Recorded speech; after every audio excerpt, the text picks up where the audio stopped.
کہیے air cooler لگا دیا، اب کیا ہوا؟ ماحول بدل گیا نہیں؟ باہر کا ماحول گرم، اندر کا ماحول ٹھنڈا۔ لیکن ایک بات یاد رکھیں، یہ صرف ایئر کنڈیشن لگا لینے سے یا ایئر کولر کے لگا لینے سے ماحول نہیں بدلے گا۔ دو شرط ہے، نمبر ایک کو چالو ہو، اس کے بٹن دباؤ، ایئر کنڈیشن بدلے۔ نمبر دو، کھڑکی اور دروازے ان کو بند کرنا ہوگا، ورنہ باہر کا ماحول متاثر کرتے ہیں۔ اور صحیح ہے؟ اب آپ دیکھیں گے کہ اگر اس کے چلنے کے بعد یعنی ایئر کنڈیشن کے کھڑکی اور دروازوں کو لگا دیا، تھوڑی دیر چند منٹ میں کمرہ ٹھنڈا ہو جائے گا۔ اور اگر آپ نے کواڑ دروازے اور کھڑکیوں کو کھولے رکھا، نفع عام تو ہوگا، نفع تام نہیں ہوگا۔ ٹھنڈک تو ہوگی لیکن کامل ٹھنڈک۔ بات سمجھ آ گئی؟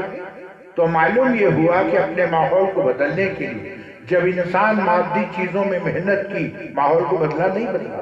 تو اسی طرح اگر انسان روحانی چیزوں میں محنت کرے گا تو ماحول کو بدل دے گا نہیں بدل دے گا۔ اسی لیے میرے اللہ رب العزت نے ہر انسان کو، خاصے مومن کی قید نہیں ہے، ہر انسان کو ایک ایئر کنڈیشن کہیے یا ایئر کولر کہیے، وہ ہر ایک کو عطا کیا ہے، وہ ہے اس کا دل، قلب، ہر ایک کا ہے کہ نہیں؟ تو پھر آج ہمارا دل ہوتے ہوئے ہم کیوں پریشان آ رہے ہیں؟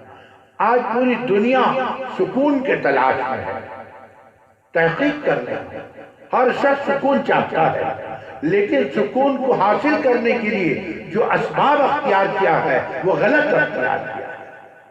کوئی سکون پانے کے لیے نشہ آور گولیاں کھاتا ہے، سکون حاصل کرنے کے لیے شراب پیتا ہے، براؤن شوگر کھاتا ہے، نہ معلوم کیا کیا طریقے اختیار کرتا ہے جو جائز نہیں ہے، لیکن اس کے باوجود اس کو سکون نہیں ہے۔ وجہ کیا ہے؟ لوگوں نے سمجھا ہے اسباب راحت سے راحت ملے گی، مکان بڑا بنا لیں گے، ایئر کنڈیشن لگا لیں گے وغیرہ وغیرہ۔ یاد رکھو اسباب راحت سے راحت نہیں ملے گی، راحت کا تعلق قلب سے ہے۔ جب قلب کو سکون ملے گا تب آپ کو حقیقی سکون ملے گی۔ بات سمجھ آ گئی؟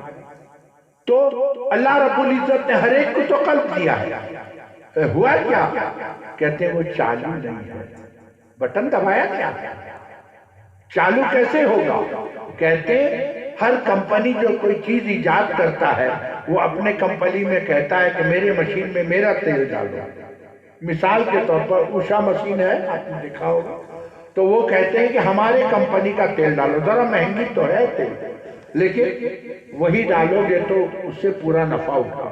ہم نے کہا چھوڑو میاں کھوپڑے کا تیل ڈال دو، کام چل جائے گا۔ دیکھتے نا چلتا بھی رہتا ہے۔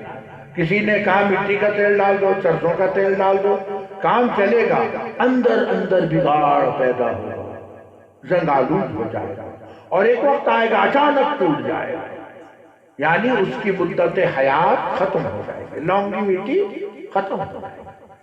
تو اسی لیے جب ایک انسان ایک مشین ایجاد کرتا ہے تو وہ اس کے لیے کچھ قاعدے اور ضابطے مقرر کرتا ہے، جسے آپ بکلیٹ کہتے ہیں، دیکھیں، اور کہتا ہے میرے مشین میں میرے کمپنی کا تیل ڈالو۔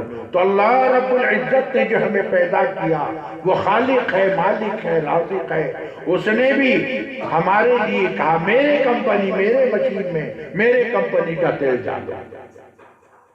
کیا اس کو اتنا کہنے کا حق ہے یا نہیں ہے؟ فرمایا الا بذکر اللہ تطمئن القلوب، کہ دیکھو میرے مشین میں میرے کمپنی کا تیل ڈالو گے تو تمہیں سکون ملے گا۔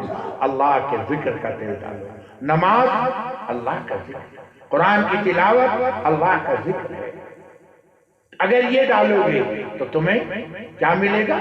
سکون ملے گا، جو ڈھونڈتے ہو نا۔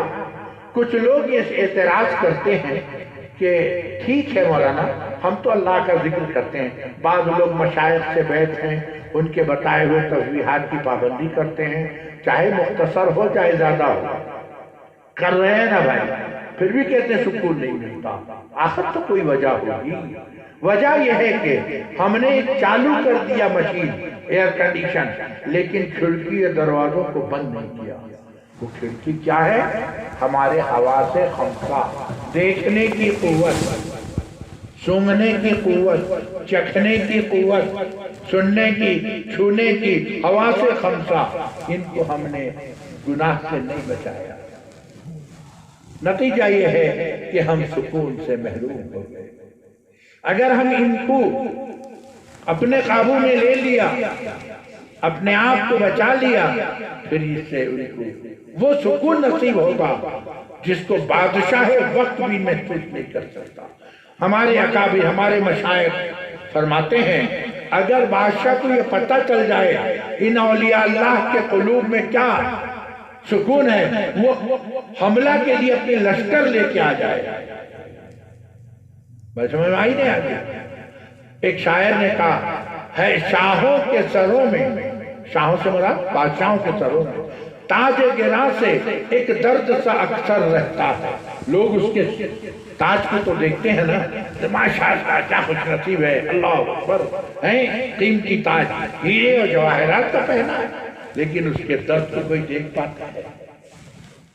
شاہوں کے سروں میں تاج گراں سے ایک درد سا اکثر ہوتا ہے، اور اہل صفا کے سینے میں ایک نور کا دریا ہوتا ہے.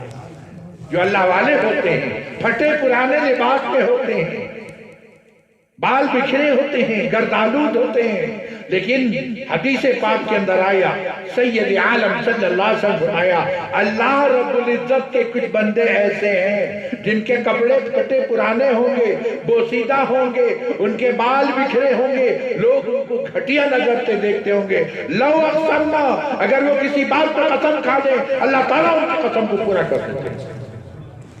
یہ وہ شخص تھے حضرت اویس قرنی جن کو سید عالم صلی اللہ علیہ وسلم نے حکم دیا صحابہ کو جاؤ میرے اویس کو سلام کہنا، میری امت کے لیے دعا کی درخواست کرنا. دیکھا تو انسان کسی کے ظاہری پھٹے پرانے حالت کو دیکھ کر کوئی فتویٰ نہ لگا دے، کیا نہیں کچھ جانتے نہیں. بس میں آئی نہیں آگے. تو آج ہم لوگ ایئر کولر کوئی چالو تو کر دیا لیکن گناہ سے نہیں بچے. حکیم الامت حضرت مولانا اشرف علی تھانوی رحمۃ اللہ علیہ کا قول فرماتے ہیں ایک گناہ سے بچ جانا 1000 تہجد سے افضل ہے. سمجھ لیے میرے بھائی. بہت سارے لوگ فخر کرتے ہیں ہم تہجد گزار ہیں، اللہ توفیق دے، ٹھیک ہے، لیکن یاد رکھو لوگ کسی کو نمازی دیکھ کے کہتے ہیں بڑا متقی آدمی ہے. میں کہتا ہوں نا، غلط ہے. وہ نمازی ہو سکتا ہے بے شک، کوئی روزہ رکھتا ہے وہ روزدار ہے، کسی نے حج کیا حاجی ہے. متقی وہ ہے جو گناہ سے بچتا ہے. قرآن نے اعلان کیا الا ان اولیاء اللہ لا خوف علیہم ولا هم یحزنون. اللہ تعالیٰ آگاہ ہوگا اللہ کے دوست کون ہیں، نہ ان کو کوئی رنج ہوگا نہ کوئی غم ہوگا. فرماتا الذین آمنوا وکانوا یتقون، وہ لوگ جو ایمان لائے. الحمدللہ میرے حضرت اللہ ان کے قبر کو نور سے بدلے. فرمایا ہر مومن الحمدللہ اس کو ایمان کی نعمت حاصل ہے. بس کب وہ اللہ والا اور دوست ہوگا گناہ سے بچ جائے گا. الذین آمنوا وکانوا یتقون. تقویٰ کیا کیا؟ تقویٰ کے معنی نہیں نماز زیادہ پڑھنا، اشراق، 4 توابین، تہجد. تقویٰ کے معنی نہیں کہ نفل نماز پڑھے. تقویٰ کے معنی ہے کہ اللہ کے نافرمانی سے بچ جائے. آج یہی مشکل ہے. ایک آدمی کو جو بے نمازی ہو آپ اسے نصیحت کریں بھائی نماز پڑھو، وہ پڑھے یا نہ پڑھے اقرار کرے گا ہاں مولانا ضرور میں پڑھوں گا، کوشش کرتا ہوں. روزہ نہیں رکھتا روزہ رکھے گا. ایک چین سموکر سمجھتے ہو جو مسلسل سگریٹ کی عادی ہے، اس سے کوئی سگریٹ چھوڑ دے چھوڑے گا؟ کیوں؟ اس کے نفس کو اس کی لذت حاصل ہو گئی ہے. سمجھ گئے؟ وہ نہیں چھوڑ سکے گا. ایسے وقت میں ضرورت اس بات کی ہے کہ وہ کسی ڈاکٹر سے رجوع کرے. کون ڈاکٹر؟ جسمانی نہیں، روحانی ڈاکٹر سے، جب جا کر کے وہ کامیاب ہوگا. ایک مثال دے کر کے، اور وقت تو بھاگے چلا جا رہا ہے، میں کیا کروں. ایک مثال دیتا ہوں.